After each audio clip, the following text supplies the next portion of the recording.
Chegou ao fim a terceira passagem de Fábio Carille no comando do Sport Clube Corinthians Paulista, a primeira desde que voltou das Arábias, né, como dizem, do mundo árabe, e foi conduzida ao longo deste ano de 2019.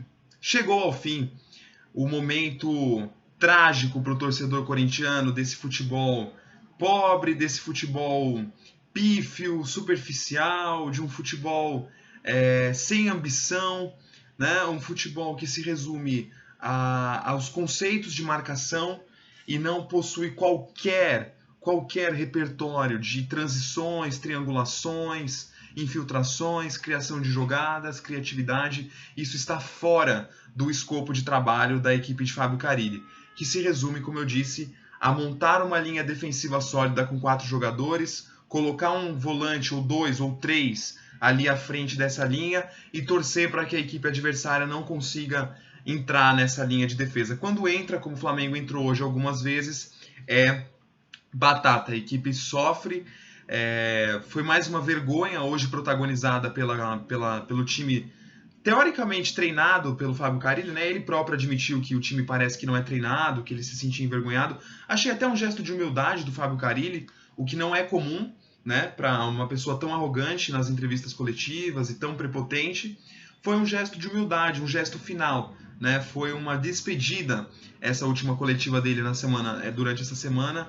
Foi uma coletiva bem mais humilde do que a média, ao assumir que é uma vergonha o que o time protagoniza dentro do campo. Só que a vergonha ela acontece desde 1º de janeiro desse ano.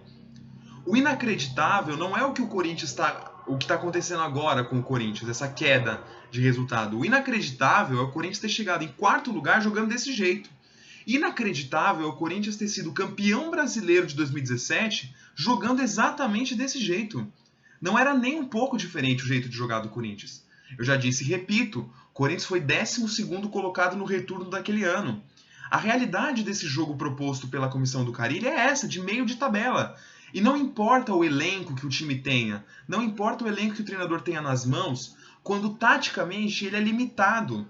E o Carille é um treinador muito limitado taticamente, muito limitado. Aqui a gente não torce contra o profissional, contra a pessoa do Fábio Carille. Só que a gente torce, em primeiro lugar, pelo futebol do Corinthians. Ou, né, quem é corintiano pelo futebol do Corinthians, quem é palmeirense pelo futebol do Palmeiras. Ninguém torce contra as pessoas, nós torcemos a favor dos nossos times. E algumas pessoas, às vezes, alguns treinadores, eles se tornam barreiras para que o time consiga jogar bem. E o treinador, quando se torna uma barreira para o time jogar bem, é bom que ele seja muito bom na defesa. Porque se não for muito bom, é melhor deixar o time sem treinador. Por que você está pagando 700 mil reais por mês para o Fábio Carille fazer isso? Para o time não atacar nem defender. Porque por 10 meses do ano, o time pelo menos se defendia de alguma maneira. Nunca atacou. Mas conseguia se defender de algum jeito. Agora, o time não consegue nem atacar e nem se defender, quer dizer, perde o sentido, né? Se torna uma barreira para que a equipe consiga evoluir. E para o Corinthians evoluir agora, o André Sanches e a comissão, né, a dirigência toda do Corinthians, precisam acabar com esse fetiche por times que jogam feio. Esse fetiche, essa fantasia que foi criada no imaginário dos torcedores corintianos de que o DNA do Corinthians é esse jogo feio, que São Jorge vai ajudar, Cássio vai salvar o Corinthians e vai dar certo, o Corinthians vai ser campeão. Isso não vai acontecer sempre, gente. A sorte, quando a sorte não tá do lado do Corinthians, não precisa nem estar do lado do adversário, é só ela não estar empurrando o Corinthians pra frente, o time não joga. O time não joga. É só ver o que tem acontecido. Agora, esse 4x1 que o Flamengo fez hoje em relação ao Corinthians, sobre o Corinthians, é diferente daquele 1x1 que foi na Arena Corinthians logo depois do retorno? É diferente do que o Corinthians vem apresentando ao longo do ano? Não era. Esse é o estilo de jogo que o cara tem capacidade de treinar. Ele não consegue fugir disso. E pode colocar 6 atacantes em campo. Não é um problema de atacante, é um problema de ocupação dos espaços no campo e encaixar os jogadores entre eles, coordenar os movimentos dos jogadores. Não existe nenhum tipo de coordenação. O Corinthians parece um time de várzea. E aí chegou o momento certo. O problema são as opções que o André está pensando, né? Já ouvimos falar em Silvinho, já ouvimos falar em Eduardo Barroca. Quando todos nós corintianos, todos nós brasileiros sabemos que os nomes do momento para assumir um time do tamanho do Corinthians, um dos grandes nomes é o Thiago Nunes. Ele é a escolha certa para o Corinthians. Mais uma vez, assim como o Palmeiras se viu na posição de escolher entre o certo e o óbvio, agora o Corinthians se vê nessa posição.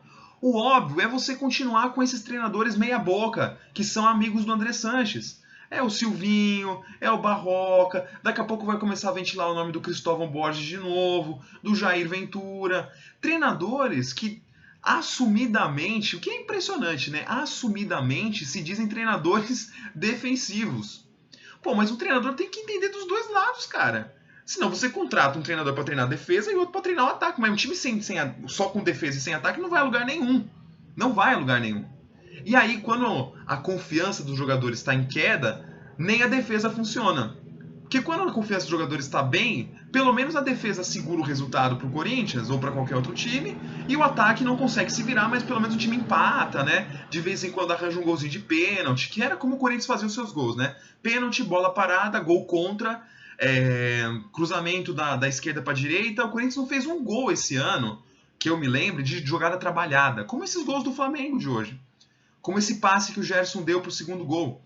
O Gerson, que na minha opinião é um dos melhores meio-campistas do século no Brasil. Dos melhores. Vai ser um absurdo se ele não for convocado e titular na seleção brasileira a partir do ano que vem. Muito melhor do que esse Arthur que não joga nada. Muito melhor que esse Felipe Coutinho que não joga nada.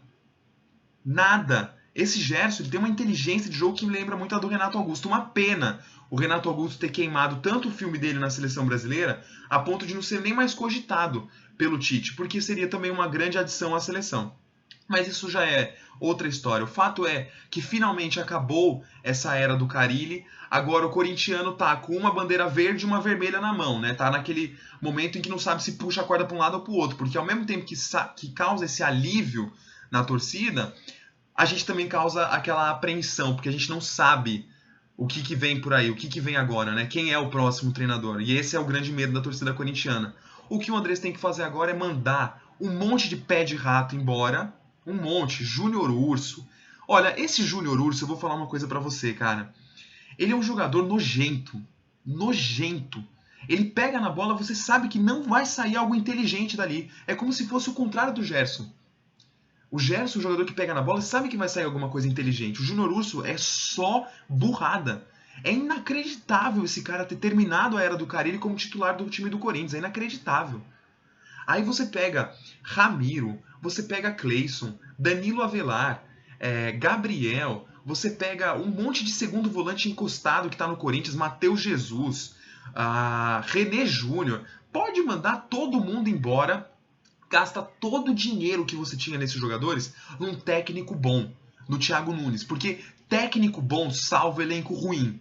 Agora, não há elenco bom que salve técnico ruim. O Flamengo não ia chegar a lugar nenhum com o Abel Braga, como não chegou. O Palmeiras não chegou a lugar nenhum com o Filipão, não vai chegar a lugar nenhum com o Mano Menezes. E o Atlético Paranaense, enquanto isso, é campeão da Copa do Brasil, campeão da Sul-Americana, e o Flamengo encaminha 2 títulos também com um bom treinador. O título da Libertadores e o título do Campeonato Brasileiro. Vamos ver se abrem-se os olhos da torcida corintiana, do André Sanches, e finalmente investimos naquele que é o principal profissional de um clube de futebol hoje em dia, o seu treinador. E não um entregador de coletes qualquer, achando que o time, por ser bom, o elenco em si, vai salvar o péssimo trabalho desse treinador. Que o Carille evolua. Acho que pode ter um futuro interessante. Realmente é um bom treinador de defesas. Que ele evolua na Europa, faça cursos. Ou que alguém pegue o Carille para que ele tente evoluir. No Corinthians, não dava mais. Forte abraço.